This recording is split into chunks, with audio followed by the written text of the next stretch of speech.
Proud of our guys.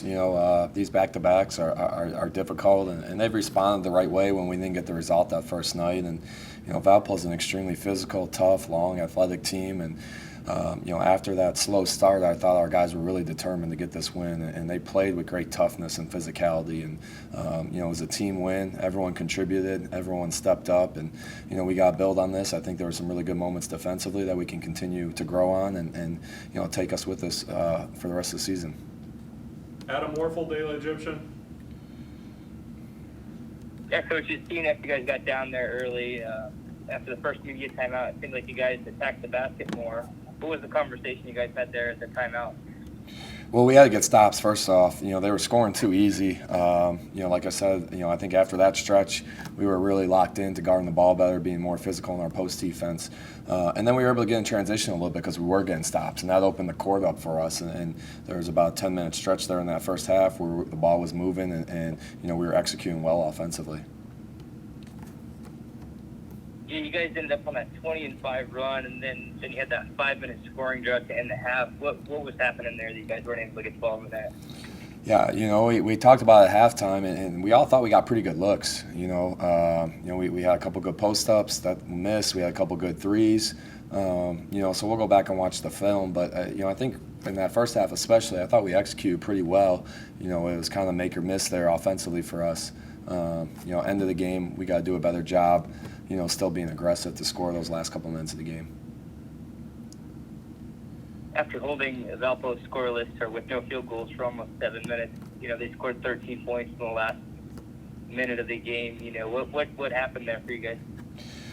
Well, I think we turned the ball over a couple times, and that gave them some easy layups, some easy possessions, and kind of got them a little bit of confidence. We missed a couple free throws, so they were able to play off a little bit more pace. They tried to spread us out, and for us, I think if we make our free throws, that separates the game a little bit more. So we just got to continue to learn how to close out games better. All right, thanks, Coach. That's all I have.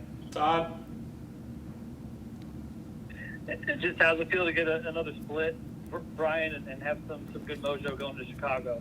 Yeah, it's great. I'm happy for the guys. I mean, obviously all you want is your players to have great experiences, to have happy locker rooms, and they earned it today. We talked about that in the pregame. You got to earn this one. Valpo's not going to give you anything. They're too tough. They're well coached. You got to go take it from them, and I thought our guys did. I thought they played extremely tough throughout the game. Did you feel like Lance had a more scoring mentality than a passing mentality today? I mean, once he got past this one guy, he was going all the way to the rim most of the game. Yeah, I think they stayed home again on shooters like they did in the second half against us yesterday, and they were pressuring so hard on the ball that you got to be able to attack pressure with pressure. So Lance was able to get paint touches. You're one of the best three-point shooting teams in the country, but I guess I thought your identity early on was getting to the basket and getting to the free throw line. I mean, how would you describe the identity of this team? I know it's been an up and down season.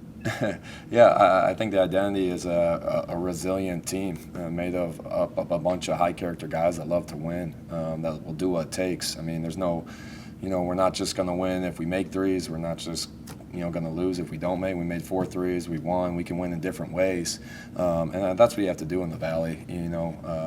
So I think we took really good shots today. I think at the end of the game we had a couple bad possessions there that we got cleaned up, and a couple turnovers that let them back in the game that we got to do a better job of, and maybe not be as casual. But overall, throughout everything this year with COVID and all the different things these guys have gone through, every time something hasn't gone our way, our guys have responded in the right way and showed up. You took away the middle of the floor pretty well. They didn't have a lot of open mid-range jumpers. Did you feel like you helped a lot better today, or was it just they settled for a lot of threes? Yeah, I think our shell defense was better. Obviously, I have to watch it. I think our switches were better too, more urgent, better communication on them. There weren't as many low switches, so I think that helped with the ball pressure. And lastly, how is Marcus doing, and did you get any good news this week? He's doing okay. He hasn't done a team practice yet.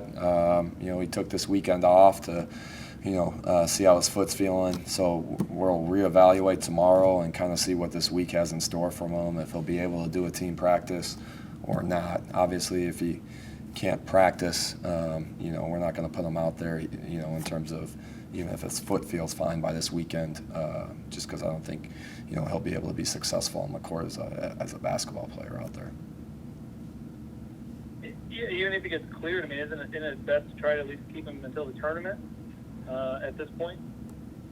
Well, if he can practice and he's fine, then I think the more games before the tournament that he can play in, it would be beneficial for him, as long as he's 100% healthy. But, we're going to do what's best for Marcus and how he feels. And, it's, with his foot, it's really day by day and kind of see if he has a good day after doing some workouts, doing some shooting, and kind of progress from there.